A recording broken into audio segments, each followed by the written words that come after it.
So, Dumebi used the money for herself? Chai, Ijuwa, Obi nwanne m ajọkakwa.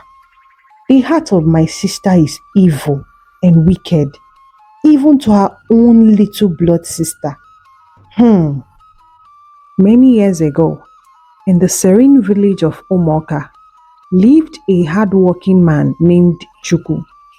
He was the pillar of his family, blessed with four beautiful daughters: Dumebi the eldest, Chidiogo the second, Dimma the third, and the youngest, Chidera. The Chuku family was known for their close bond and humble lifestyle. Their lives took a tragic turn when their father fell gravely ill on his dying bed. He called for Dumebi, his first daughter, to give her the last instruction. "Listen carefully, my daughter," Mr. Chuku said with a weak voice. "I have a piece of land that can be sold. Use the money to ensure your sisters never drop out of school. Make sure they excel and do not suffer. Promise me, Dumebi." Dumebi, with tears streaming down her face, promised her father she would do as he asked. Moments later, Mr. Chuku took his last breath, leaving his daughters in a world suddenly devoid of his comforting presence. After their father's funeral, life in Umoka became increasingly difficult for the sisters. Dumebi, now the head of the family, moved to the city, claiming she would find a way to support her siblings. She moved to the city, leaving her sisters in the village. Dumebi met a charming young man named Tony, who promised her wealth and luxury. Blinded by love and greed, instead of fulfilling her father's last wish, Dumebi hid the existence of the land from her sisters, influenced by her cunning boyfriend Tony, who convinced her of the grand investment scheme. But Tony, her charming but cunning boyfriend, had other plans. "Dumebi, think about it," he said, his voice smooth and persuasive. "That land is worth a lot of money. We could invest it and make much more. Your sisters will be fine for now." "But Tony, Papa made me promise him," Dumebi protested weakly. Tony smiled, placing a reassuring hand on her shoulder. "Trust me, Dumebi. This is for the best. We will secure a future, not just for you, but for all of them." Caught between her promise and Tony's convincing words, Dumebi made a choice that could change their lives forever. She sold the land, keeping the transaction a secret from her sisters, and entrusted the money to Tony, hoping for a prosperous return. Back in Umoka, Chidiogo, Dimma and Chidera struggled to make ends meet. They all dropped out of school and took up menial jobs to survive. The betrayal of Dumebi, their once reliable sister, remained unknown to them. Life became increasingly harsh for them. They had to fend for themselves. They took up menial jobs, working in the fields and doing odd tasks around the village. The dream of education faded as survival became their primary concern. Each evening, they returned home exhausted, their hands hardened, and their spirits worn. The absence of Dumebi's promised support was a constant weight on their shoulders and mind. But they held on to hope, believing that she would come through for them eventually when everything fell in place for her. Meanwhile, in the city, Dumebi's life was opposite to her sister's. With the money from the land, she lived a life of luxury and indulgence. She shopped in expensive boutiques, dined at high-end restaurants, and attended glamorous parties. Tony, always by her side, continued to charm and manipulate her, keeping her focused on their lavish lifestyle. Dumebi occasionally thought of her sisters, but Tony's assurance and the attraction of her new life drowned out of her guilt. She convinced herself that she was doing the right thing, that the investment will eventually benefit them all. One fateful day, Chidera fell seriously ill, feverish and weak. She could barely walk or make a move. Chidiogo and Dimma were scared, knowing they didn't have the means to afford a proper medical care. They tried traditional remedies and sought help from the village healer, but Chidera's condition only worsened. They decided to reach out to Dumebi, their elder sister. Chidiogo called her, hoping their sister would respond quickly and help save Chidera. As they waited and turned to their younger sister, praying for a miracle to happen, Chidiogo and Dima poured their hearts, telling and detailing Chidera's condition and begging Dumebi for help. Sister Dumebi, Chidera is very, very sick. We need you to help get her proper medical treatment. Please come to us or send us money. We are really struggling without you.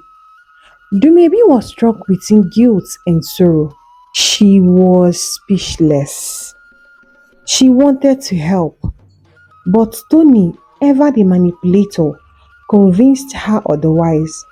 He collected the phone from Dumebi and hung it up on them, convincing Dumebi otherwise. Sending money now would be pointless. Our investments are about to pay off. Just a little more patience, and we will have enough to help them properly. Torn between her love for her sisters and trust in Tony, Dumebi chose to wait, believing that she was making the right decision. The two sisters were heartbroken. They were so sad, shocked at the same time.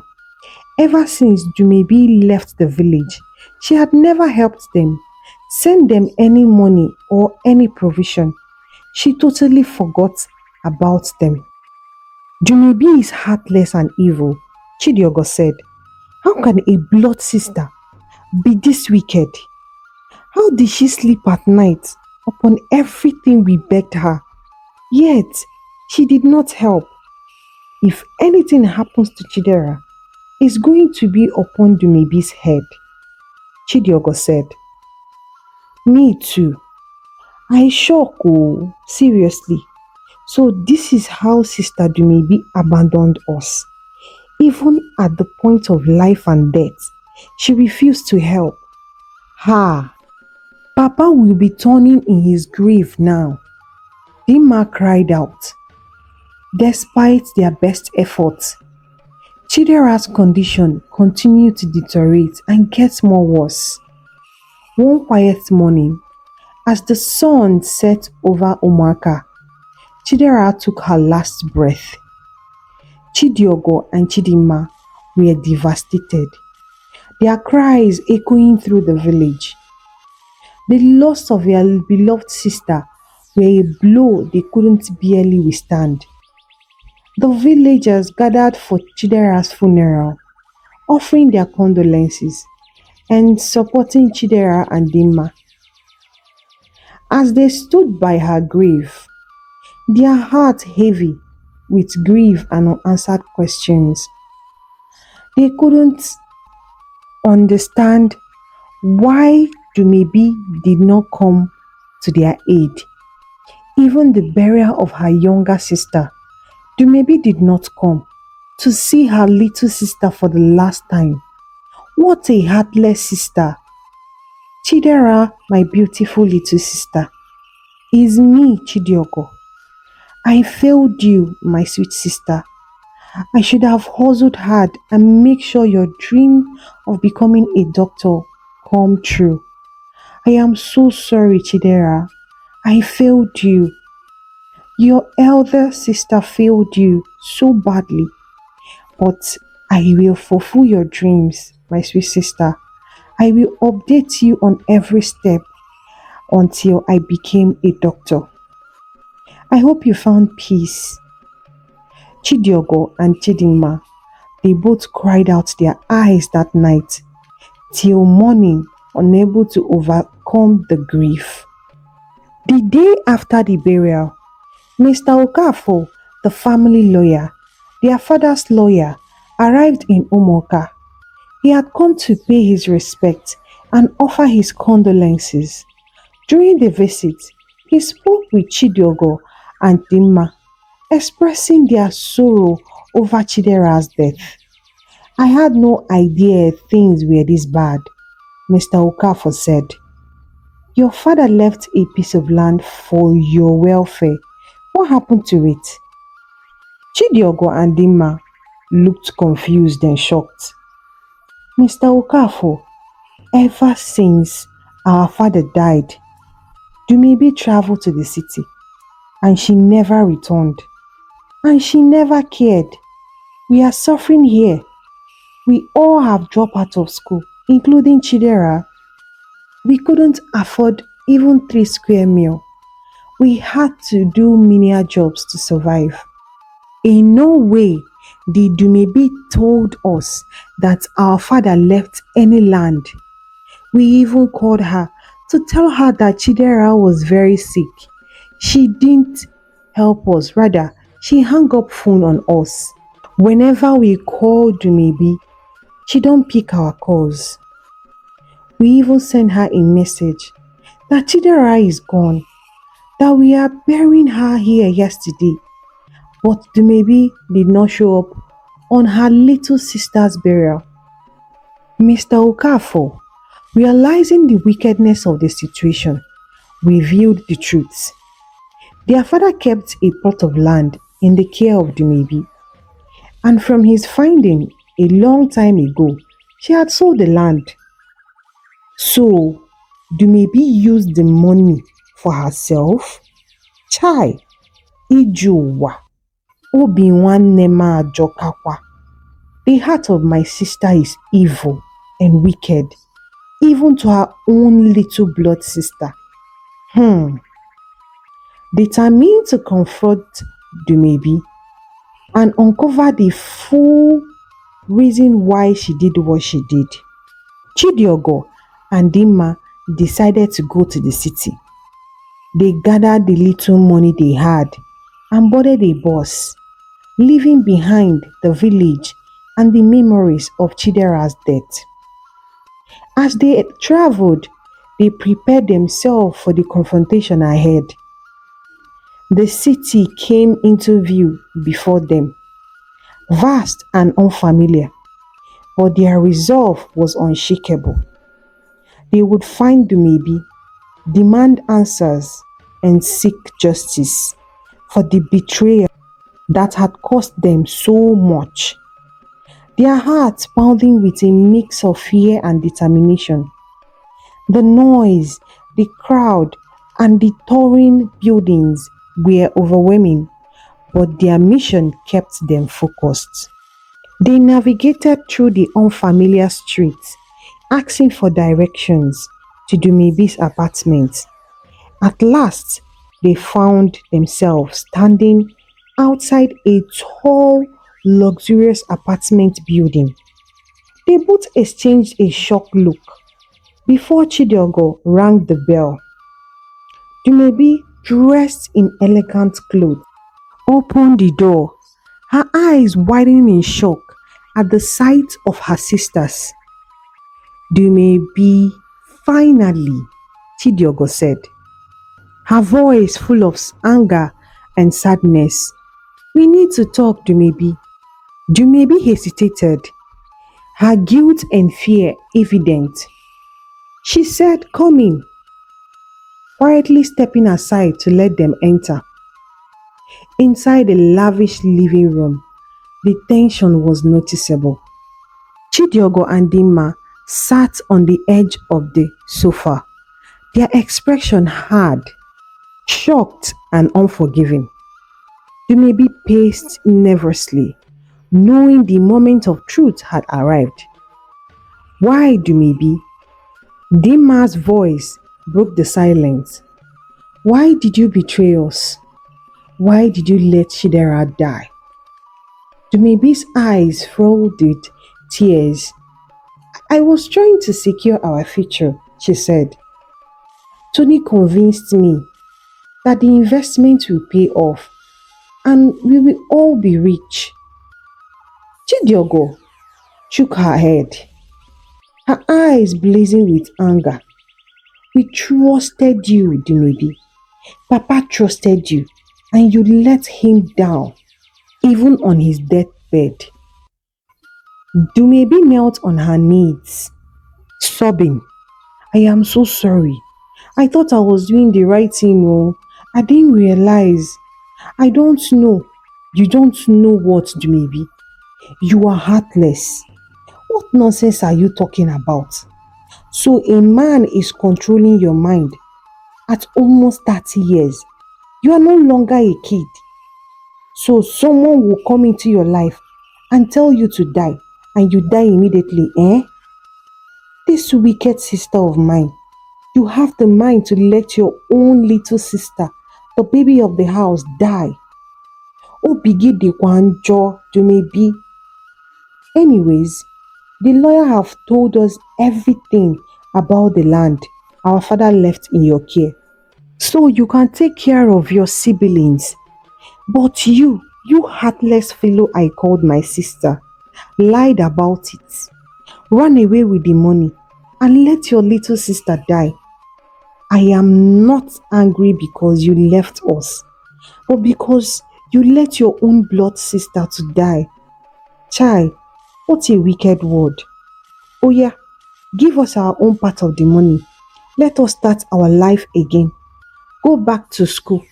You can keep the remaining and enjoy with your stupid and manipulative boyfriend.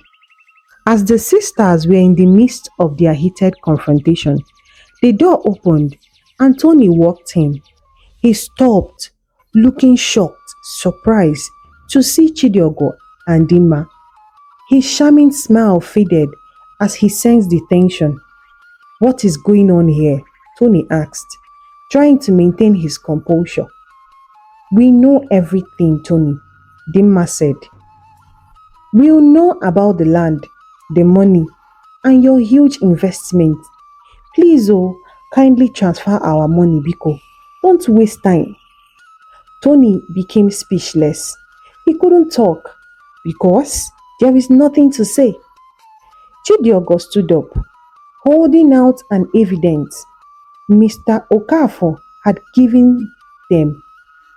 You scammed our sister and us. You used her for your own gain. Tony's face turned from confusion to anger. Dumebi, what have you told them? He demanded, stepping towards her. Dumebi shifts back, realizing the full extent of Tony's manipulation. I didn't tell them anything, no. They found out on their own.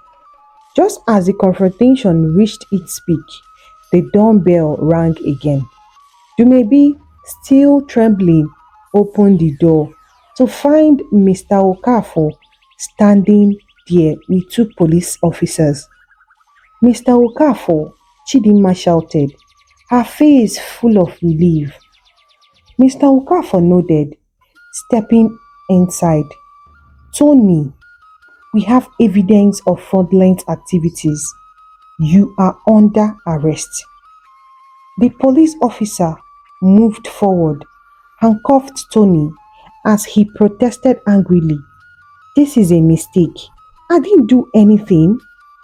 Dumebi watched in shock and disbelief as Tony was led away. The realization of her betrayal and foolishness hitting her. With Tony gone, the apartment fell into a heavy silence. Dumebi turned to her sisters, her eyes red and swollen. I am so sorry. I don't deserve your forgiveness. Please give me a chance to make things right. Chidiogo and Dimma looked at each other surprisingly and shocked. They had lost so much, and the pain of Chidera's death were still fresh. Forgive you? You must be the biggest joker of the century. You have mine though. We need part of our money, please. You may be not able to provide them with what they want. The lawyer, Mr. Okafor, took them out of the house. I have a proposal for you both. It seems your sister can't offer you anything, but I'm willing to help you both. I will sponsor your education if you want. Your father was a good man when he was alive. He helped my career move forward. He offered me help when everybody abandoned me. I will extend the same help to you because of your father. Chidiogo and Dimma was so happy and grateful. They thanked him so much. Dimma and Chidiogo decided to go back to school. They were in the university when their father died. Chidiogo was in her third year studying medical doctor, while Dimma was in her second year studying nursing. 3 years later, Chidiogo, now a doctor, helping patients in the hospital, while Dimma was now a nurse. The two making Mr. Okafor very proud. They decided to visit the village to show their father and Chidera how successful they have become. When they arrived the village, they went straight to the graveside where they buried Chidera and their father. Papa, Chichin, I told you, we will make you proud. Chi, I have become a doctor now. I know you will be so happy for me, wherever you are. When they were done, they turned their back to enter the house, and there was Dumebi, their elder sister, standing looking so old, weak, and tired. She knelt in front of them begging for forgiveness. Now the question is, should Chidiogo and Dimma forgive Dumebi or should they not forgive her? What do you think? Comment below in the comment section and tell us what you think. African Folktales by Mona family. Thanks for the love you are showing on this beautiful channel and all my stories. We are sending a special hug to Kemi Sarah 8962 watching us from Germany and Benetta Bonnie watching from US. Thank you guys for the love you show on this channel. We appreciate you. Thank you for watching and God bless you.